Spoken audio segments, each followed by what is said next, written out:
ક્યારેય વિચાર્યું છે કે બે સાવ સાદી વસ્તુઓ ભેગી થઈને કંઈક ધમાકેદાર કરી શકે છે?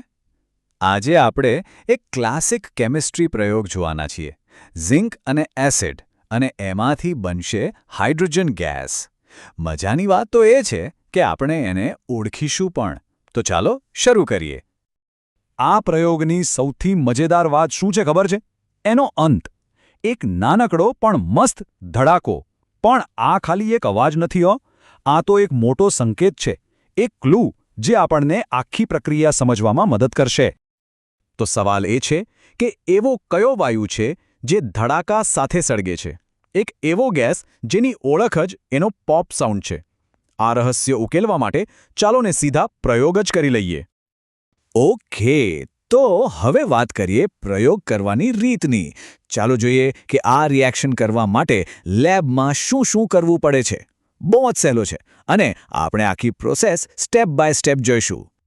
આ માટે આપણને બસ બે જ મુખ્ય વસ્તુઓ જોઈશે.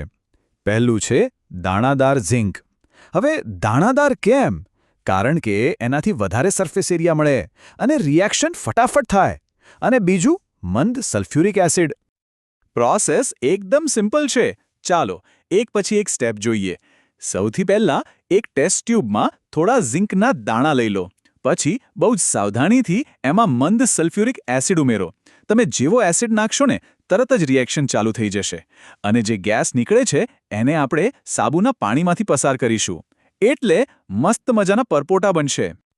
જુઓ, જેવું એસિડ ઝિંકના સંપર્કમાં આવ્યું કે તરત જ ઝિંકની સપાટી પરથી નાના નાના પરપોટા બનવાનું શરૂ થઈ ગયું. આ જ આપણી પહેલી નિશાની છે કે કેમિકલ રિએક્શન ચાલુ થઈ ગયું છે. પણ સવાલ એ છે કે આ પરપોટા શાના છે? કેમ બને છે? આની પાછળનું સાયન્સ શું છે? ચાલો હવે જે દેખાય છે એનાથી થોડું ઊંડાણમાં ઉતરીએ અને આની પાછળની કેમિસ્ટ્રી સમજીએ. આ જે પ્રક્રિયા થઈને એને ડિસ્પ્લેસમેન્ટ રિએક્શન અથવા વિસ્થાપન પ્રક્રિયા કહેવાય છે. અને આમ સમજો, જાણે કોઈ ડાન્સ પાર્ટી ચાલી રહી છે અને ત્યાં એક વધારે એનર્જેટિક ડાન્સર, એટલે કે આપણું ઝિંક, આવે છે અને ઓછા એનર્જેટિક ડાન્સર, એટલે કે હાઇડ્રોજનને હટાવીને એની જગ્યા લઈ લે છે. બસ અહીંયા પણ એવું જ થાય છે. ઝિંક વધારે રિએક્ટિવ છે એટલે એ સલ્ફ્યુરિક એસિડમાંથી હાઇડ્રોજનને બહાર કાઢી મૂકે છે. અને આ આખી વાત આપણને આ કેમિકલ ઇક્વેશન પરથી બરાબર સમજાઈ જશે. જુઓ, એક બાજુ છે પ્રક્રિયકો, એટલે કે જે વસ્તુઓ આપણે વાપરી, ઝિંક અને સલ્ફ્યુરિક એસિડ, અને એરોની બીજી બાજુ છે નિપજો, એટલે કે રિએક્શન પછી જે બન્યું તે, ઝિંક સલ્ફેટ અને સૌથી ઇમ્પોર્ટન્ટ હાઇડ્રોજન ગેસ. ઓકે, તો આપણે પરપોટા તો જોયા. આપણું ઇક્વેશન પણ કહે છે કે એ હાઇડ્રોજન જ હોવો જોઈએ. પણ શું આપણે ખાતરીપૂર્વક કહી શકીએ? સાયન્સમાં તો પુરાવા જોઈએ ને. તો હવે વારો છે પ્રયોગના સૌથી એક્સાઇટિંગ પાર્ટનો, આ ગેસને ઓળખવાનો. તો ચાલો, આ પરપોટામાં આખરે છે શું? કયો ગેસ છે? અને સાયન્સમાં આપણે અંદાજો નથી લગાવતા, આપણે ટેસ્ટ કરીએ છીએ. ચાલો તો ટેસ્ટ કરીને જાણી લઈએ. આ માટે આપણે એક બહુ જ સિમ્પલ ટેસ્ટ કરીશું, જેને કમ્બસ્ચન ટેસ્ટ, એટલે કે દહન કસોટી કહેવાય છે. આઈડિયા એકદમ સરળ છે. જો ગેસ સળગી શકે એવો હશે તો સળગતી મીણબત્તી પાસે લાવતા જ કંઈક તો થશે. ચાલો જોઈએ શું થાય છે.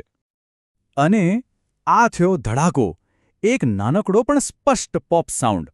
આ જ એ સિગ્નેચર સાઉન્ડ છે જેની આપણે ક્યારના રાહ જોતા હતા. કેમિસ્ટ્રીની દુનિયામાં આ પોપ સાઉન્ડ એટલે હાઇડ્રોજન ગેસની પાક્કી ગેરંટી. હાઇડ્રોજન છે ને એ બહુ જ જ્વલનશીલ ગેસ છે, અને જ્યારે એ હવામાં રહેલા ઓક્સિજનના સંપર્કમાં આવે ત્યારે બસ આ જ સ્પેશિયલ અવાજ સાથે સળગી ઉઠે છે. તો આ આખા પ્રયોગ પરથી આપણે શું શીખ્યા? ચાલો ફટાફટ મુખ્ય મુદ્દાઓ જોઈ લઈએ. અને હા, અમુક બહુ જ જરૂરી સેફ્ટી ટિપ્સ પણ છે, એના પર પણ નજર નાખી લઈએ.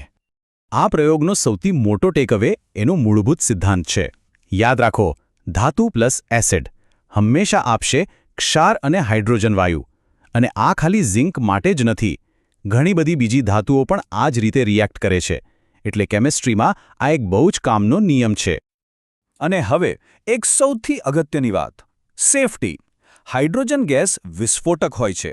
ભલે આપણે અહીંયા બહુ ઓછી માત્રામાં બનાવ્યો હોય, પણ જ્યારે પણ આ પોપ ટેસ્ટ કરો ત્યારે પોતાનો ચહેરો ટેસ્ટ ટ્યુબથી હંમેશા દૂર રાખવો. યાદ રાખજો, સેફટી ફર્સ્ટ, ઓલવેઝ. તો બસ આજની આપણી ચર્ચા અહીં પૂરી થાય છે. પણ જતાં જતાં એક સવાલ મૂકી જાઉં છું. જરા વિચારજો, ઝિંક સિવાય બીજી કઈ કઈ ધાતુઓ છે જે એસિડ સાથે મળીને આવો જ હાઇડ્રોજન ગેસ બનાવશે, જેમ કે લોખંડ કે પછી મેગ્નેશિયમ? શું થશે?